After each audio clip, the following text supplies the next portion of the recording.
Yahawashi, Yahawashi, Yahawashi. So when the disciples asked him, what shall be the end of the world? We look up the word end, which the word end is suntelia, which means completion, consummation. And because when an empire is complete, what happens? It becomes consumed. And what happens? The power and regions, lands, and riches of that particular empire is translated or transferred to the next rulers that conquered that particular empire.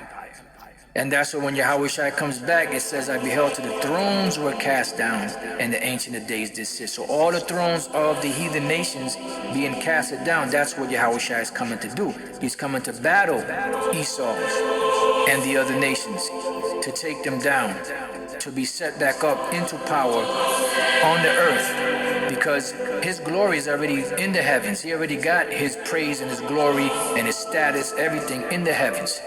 But as the Apostle Paul says in Hebrews 2, that we see not all things yet put under him. Because not everyone is acknowledging and praising and lauding and crediting the names of Yahawashi as being the Lord. They're calling him Jesus, Yeshua, Yehoshua, and all those other different names. Some of them are calling him Yeshaya, Isaiah.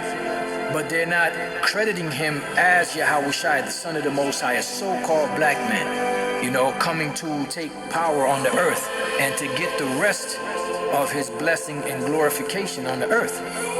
All of these empires are going to be transferred or translated over to Yahawashi, and he's going to share it with us. Revelation 15. And I saw another sign in heaven, great and marvelous, 7 angels having the 7 last plagues, for in them is filled up the wrath of God. And I saw, as it were, a sea of glass mingled with fire, and them that had gotten the victory over the beast, and over his image, and over his mark, and over the number of his name, stand on the sea of glass, having the harps of God. And they sing the song of Moses, the servant of God, and the song of the Lamb, saying, Great and marvelous are thy works, Lord God Almighty. Just and true are thy ways, thou King of saints.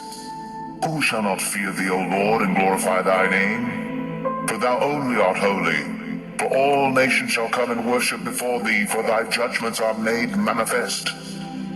And after that I looked, and behold, the temple of the tabernacle of the testimony in heaven was opened, and the 7 angels came out of the temple, having the 7 plagues, clothed in pure and white linen, and having their breasts girded with golden girdles.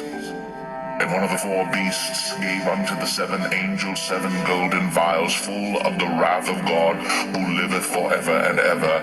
And the temple was filled with smoke from the glory of God and from his power. And no man was able to enter into the temple till the 7 plagues of the 7 angels were fulfilled.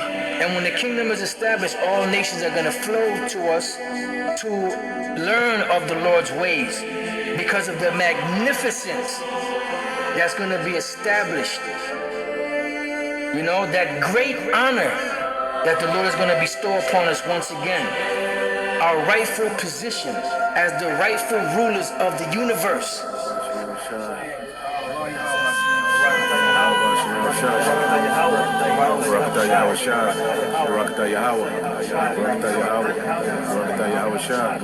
Yahawashi.